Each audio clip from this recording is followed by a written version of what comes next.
Hello everyone, welcoming on my YouTube channel English Tutor 94. This is Sonam Mishra. Hello my grade 7 student, how are you all? I hope you will be fine. Today I am going to share with you chapter 4 Tree in Season. This chapter is written by Robert Fisher. Robert Fisher was an American writer. In this poem he captured the journey of the tree through the different seasons of the year. This poem is very delightful. There is a music in his word. इस chapter में मैं आप लोगों को बताऊंगी जैसे हम human beings अपनी लाइफ में सीज़न को एंजॉय करते हैं, उसी तरह रॉबर्ट फिशर ने भी बताया कि किस तरह से ट्री भी अपनी लाइफ को एंजॉय करते हैं वेदर के अकॉर्डिंग. तो फर्स्ट पैरा में I am going to discuss you spring season. The tree arms spring season. The tree hums quietly to itself, a lullaby to the birds, bursting with baby leaves, its branches ride the winds, and in all its new green glory, the trees begins to sing. So in this line, in this para, the writer is trying to saying this कि spring season में जिस तरह से हम अपने human beings हमारे बच्चों को पोएम सुनाते हैं, लोरी सुनाते हैं, उसी तरह से the tree hums quietly to itself a lullaby to the birds. Lullaby मतलब यहाँ पे लोरी है कि जैसे हम स्प्रिंग के सीज़न में नए बीजों को डालते हैं खेतों में तो उनके छोटे छोटे बर्ड्स बर्स्ट आउट होते हैं बाहर, उनके बेबी लीव्स आते हैं, प्यारी प्यारी पत्तियाँ बाहर आती हैं, छोटी छोटी कलियाँ बाहर आती हैं. जिस तरह से हम अपने छोटे बच्चों को प्यार करते हैं, लोरी सुना के सुलाते हैं, उसी तरह से यहाँ पे जो रॉबर्ट फिशर हैं राइटर, वो भी बता रहे हैं कि हमारे ह्यूमन बीइंग्स की तरह ही ट्रीज़ भी अपने छोटे छोटे प्यारे प्यारे बच्चों को लोरियाँ सुनाते हैं सोते टाइम पे. Its branches ride the winds and it all its new green glory the tree begins to sing. ये जो ग्रीन ग्लोरी है, जो छोटे छोटे ग्रीन लीव्स हैं, उनके ऊपर से इनकी ब्रांचेस राइड द विंड्स अपने हवाओं के झोंकों से उनको प्यार करें. जैसे हम हमारे बच्चों के ऊपर से अपने हाथ को सहलाते हैं, उनको प्यार करते हैं, उसी तरह से पेड़ के ब्रांचेस जो हैं छोटे छोटे कलियों को प्यार कर रहे हैं, टच कर रहे हैं, उनके ग्रीन लीव्स को टच कर रहे हैं और उनके लिए गाने गुनगुना रहे हैं. Okay, now summer. The tree stretches in the sun. It knows the bird that fly, the beast that run, climb and jump from its heavy loaded branches. It yarn and digs its root deep into the still center of the spinning earth. अब हमने तो spring के बारे में देख लिया, अब हम समर सीजन के बारे में देखेंगे कि पेड़ समर सीजन में क्या करते हैं. इस टाइम में क्या होता है, the tree stretches in the sun. Sun जो है एकदम चमचमाती हुई धूप है और ट्रीज क्या कर रहे हैं, अपने ब्रांचेस को स्ट्रेच आउट कर रहे हैं, अपनी बाहों को फैलाए हुए हैं. It knows the bird that fly. वो जानते हैं कि बर्ड्स हमारे ऊपर से फ्लाई करेंगी, तो ये वो अपनी बाहें फैला के बर्ड्स का वेलकम कर रहे हैं. The beasts that run. और यहाँ पे बीट्स का मतलब होता है वाइल्ड एनिमल. जो वाइल्ड एनिमल है इनके ऊपर चढ़ रहे हैं, जंप कर रहे हैं. From its heavy loaded branches. इनके जो ब्रांचेज हैं वो फल फूलों से एकदम लदे हुए हैं, लोडेड हैं, और इनके ऊपर सारे जानवर. देखिए, हम जैसे हम ह्यूमन बीइंग्स हैं, हमारे पास सारी चीज़ें होती हैं तो हमको दूसरों को देने में अच्छा लगता है, उनके साथ में शेयर करना अच्छा लगता है. उसी तरह से सेम पेड़ पौधे भी होते हैं, वो अपने फल फ्रूट को अपने लिए नहीं रखते हैं, वो भी क्या करते हैं, इसको दूसरों को शेयर करते हैं. तो उसी तरह से सारे बर्ड हैं, बीस्ट हैं, सब इनके चीज़ों को इंजॉय कर रहे हैं. इट्स यार्न एंड डिग्स इट्स रूट. अब पेड़ क्या कर रहा है, जम्हाई ले रहा है.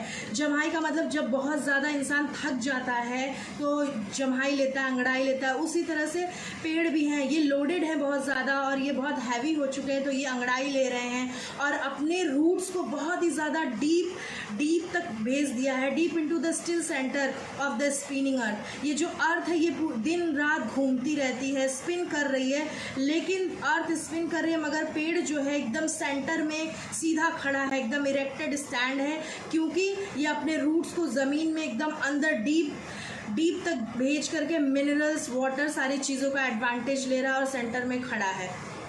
It's all about the summer. Now we will discuss about the autumn season.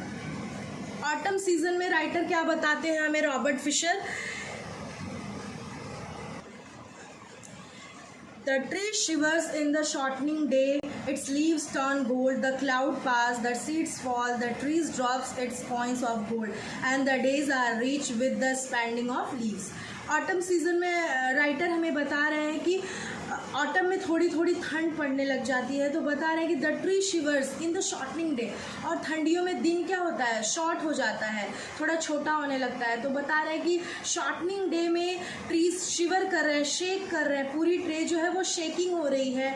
It leaves turn gold, और इनकी पत्तियां जो है वो ड्राइज अप, इट बीन्स येलोइश, ये कैसी दिख रही है, सूख करके येलो हो चुकी हैं, और ये हमें सीम्स हो रही है like a gold. The cloud pass, बादल क्या है, आज जा रहे हैं, आ रहे हैं, जा रहे हैं। द सीड्स फॉल, अब इनके सीड्स क्या है, गिर रहे हैं। The trees drops it's coins of gold, और जो ट्रीज हैं ये अपने कॉइन्स ऑफ गोल्ड का मतलब जो येलो येलो इनके लीव्स हैं, ये यहाँ पे राइटर बता रहे हैं कि ये कॉइन्स हैं इनके लिए, अपने कॉइन्स जो है वो गोल्ड के कॉइन्स जो हैं वो गिरा रही हैं। And the day are rich, और पूरा दिन क्या है, बहुत ज़्यादा अमीर हो चुका है with the spending of the leaves. पेड़ क्या है, स्पेंडिंग ऑफ द लीव्स, अपने पत्तियों को, जिस तरह से ह्यूमन बीइंग्स बहुत ज़्यादा अर्न करते हैं तो अपना पैसा खर्च करने में उनको बहुत अच्छा लगता है, वो अपने आप को बहुत ज़्यादा रिच समझते हैं, इसी तरह से सेम थिंग पेड़ों के साथ में भी है कि पेड़ क्या है, इनके जो येलोइश लीव है वो as a coins of gold यहाँ पे अज्यूम कर रहा है राइटर। तो वो बोल रहे हैं कि अपने पैसों को खर्च करने में ट्रीज़ को बहुत मज़ा आ रहा है, वो अपने आप को बहुत ज़्यादा रिच समझ रहे हैं और अपने पत्तियों को खर्च कर रहे हैं।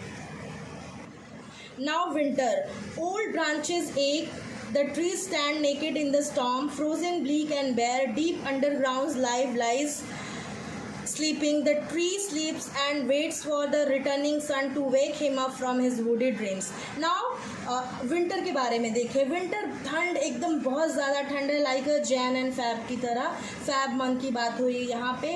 अब जैसे हम इंसान होते हैं कि एक टाइम हमारा आता है, हम पहले छोटे बच्चे होते हैं, फिर थोड़े यंग होते हैं, फिर हम अपने एकदम यंग स्टेज में जाते हैं, उसके बाद धीरे धीरे हमारा बुढ़ापा आता है।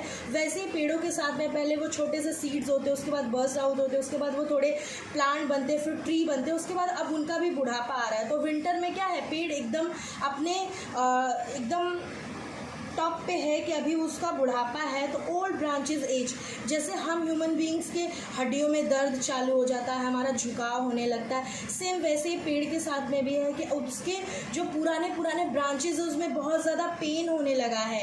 The tree stand naked in the storm, ठंड बहुत ज़्यादा और पेड़ पूरी तरह से नेकेड हो गया है। अब उसके पेड़ की जो पूरी स्ट्रक्चर है बॉडी का, उसमें एक भी लीव्स नहीं बची है, पेड़ पूरी तरह से नेकेड हो गया है।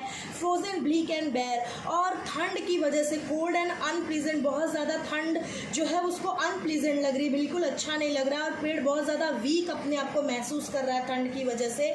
जैसे हम बुढ़ापा ह्यूमन बीइंग्स को ठंड बहुत सताता है, उसी तरह से पेड़ को भी बहुत ज़्यादा सता रहा है। अब पेड़ वो उसको अनप्लीजेंट लग रहा है ये weather. Deep underground life lies sleeping, अब पेड़ क्या है, ऐसा चाह रहा है कि अब पेड़ को सोना है, अब पेड़ को ऐसा लग रहा है कि उसको नींद में जाना है।